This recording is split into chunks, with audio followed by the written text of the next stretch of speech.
कहा जाता है कि ये 7 दिव्य पुरुष आज भी कल की अवतार का प्रतीक्षा कर रहे हैं, जिसमें परशुराम जी भगवान कल्कि के गुरु होंगे। बाकी महापुरुष भगवान कल्कि के साथ राक्षस कलि पुरुष के खिलाफ युद्ध करेंगे। कौन है कलि पुरुष? जो कलयुग का सबसे बड़ा राक्षस है, जिसका वध करने के लिए भगवान विष्णु को स्वयं अवतरित होना होगा। आइए जानते हैं इस वीडियो के माध्यम से। कलि पुरुष के जन्म के रहस्य को जानने के लिए हमें इस सृष्टि के रचना स्रोत में जाना पड़ेगा, यानी सतयुग में।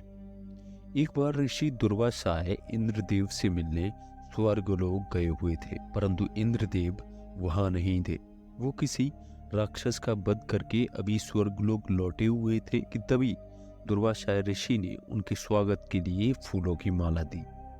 चूंकि इंद्रदेव अभी जीत की धुन में मग्न थे, वे मग्नता में वो फूलों की माला अपने गज यानी हाथी को पहना दिए।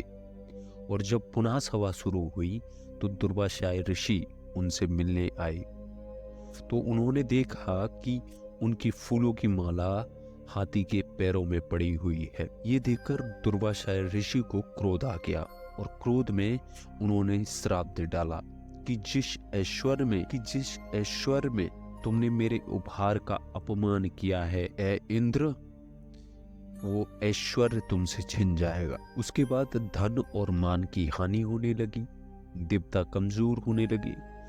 तब सभी भगवान विष्णु के पास पहुंचे। भगवान विष्णु ने उन्हें समुद्र मंथन के लिए कहा और बोला कि आप लोगों को पुनः पहले जैसा होने के लिए क्षीर सागर के अमृत की आवश्यकता पड़ेगी।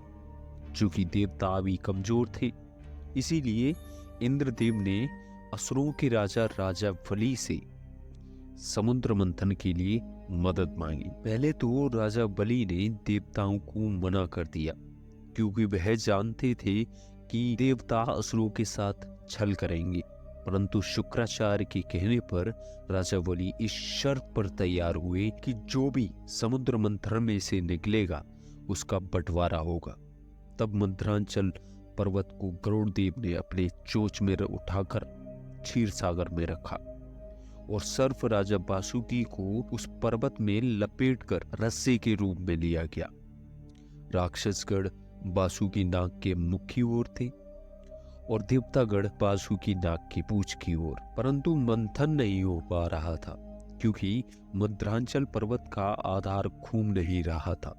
तब भगवान विष्णु ने कच्छ यानी कछुए का अवतार लेकर मध्यांचल पर्वत को अपनी पीठ पर रखा। इसी प्रकार मंथन की शुरुआत हुई। उसमें से बहुत सारी कीमती आभूषण के साथ पहले हलाहल नामक एक तेज विष निकला। भगवान विष्णु को इस विष के बारे में पहले से पता था। वो जानते थे कि देवताओं को इसके बारे में अगर मैंने बता दिया तो वह मंथन नहीं करेंगे, इसीलिए उन्होंने सिर्फ अमृत के बारे में बताया। अब चूंकि हलाहल विष निकल गया था और सभी इसके वेग से मूर्छित होने लगे, परंतु शर्त के अनुसार इसे आधा देवता आधा असुरों को पीना था। परंतु दोनों में हलाहल विष के तेज को सहने की शक्ति नहीं थी। फिर भगवान भोलेनाथ ने भगवान विष्णु के कहने पर विषपान किया, परंतु इस विष के तेज से भोलेनाथ भी जलन से प्रवाहित होने लगे। तब शक्ति रूपी देवी पार्वती ने उस विष को अपने हाथों से भोलेनाथ के गले में ही रोक दिया। इस विष के प्रभाव से भोलेनाथ का कंठ नीला पड़ गया था। तब से ही भोलेनाथ का नाम नीलकंठ भी पड़ गया था। परंतु इस क्रिया में विष की एक बूंद राक्षस कलि के मुख में जा गिरी और कलि का शरीर खत्म हो गया। और फिर आगे जब मंथन हुआ तो उसमें से कामधेनु गाय निकली, जिसे ऋषियों ने रखा। उच्चेस अश्व को राजा बलि ने रखा। ऐरावत हाथी को देवताओं के राजा इंद्र ने ग्रहण कर लिया। कौस्तुभ मणि और शंख को भगवान विष्णु ने रखा। इसके बाद निकली संजीवनी बूटी, जिसे पृथ्वी पर एक सुरक्षित स्थान पर रख दिया गया। ये वही संजीवनी बूटी है जिसे रामायण काल में भगवान लक्ष्मण को दिया गया था जब उनको मेघनाथ की बरछी लगी थी। और इसके बाद धन संपदा लेकर लक्ष्मी जी निकली।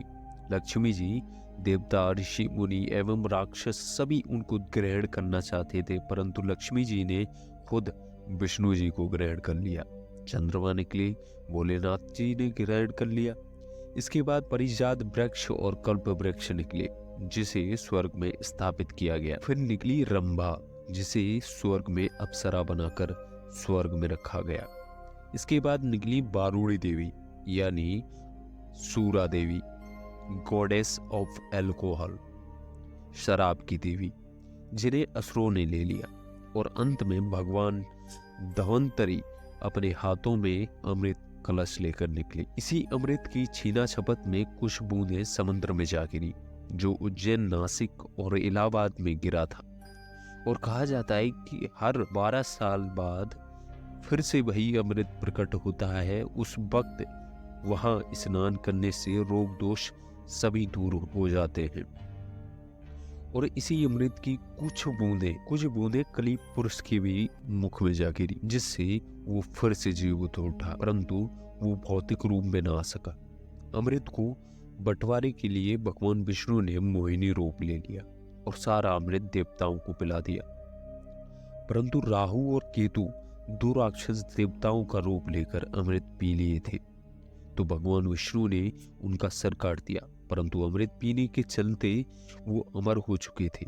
इसीलिए राहु और केतु अब भी पिंड यानी ग्रह रूप में जीवित है। आपने सुना होगा कि शुक्र और शनि 2 प्लेनेट है, वो यही है। कलयुग के अंत में कली पुरुष भौतिक रूप में आ जाएगा।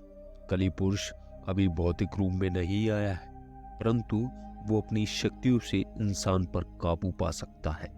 और कलयुग के अंत में वो भौतिक रूप में भी आ जाएगा। तब वो पाताल लोक से असुरी शक्ति को आजाद करके इंसानों पर राज करेगा। तब भगवान विष्णु का कल्कि यानी 10वां अवतार होगा, जो 64 गुणों से लिप्त माहिर योद्धा होंगे, जो अब तक के सबसे शक्तिशाली राक्षस कली पुरुष से लड़ेंगे और इंसानों को उनके प्रभाव से बचाएंगे। परंतु इस युद्ध में कली पुरुष की तरफ से इंसान ही लड़ेंगे, क्योंकि तब तक धर्म पूरी तरह नष्ट हो जाएगा। इंसान भगवान को पहचान नहीं पाएंगे, इंसान कली पुरुष को ही भगवान मानने लगेंगे। परंतु अंत में सब कुछ ठीक हो जाएगा और सत्युग का पुनः प्रारंभ होगा। आज के लिए सिर्फ इतना ही। अगर वीडियो से आपको इन्फॉर्मेशन मिली हो तो वीडियो को लाइक, कमेंट और शेयर कीजिए। और अगर आप हमारे चैनल पर पहली बार आए हैं तो कृपया चैनल को प्लीज से सब्सक्राइब जरूर से कर लेना। मिलते हैं बहुत जल्द। जय श्री राम।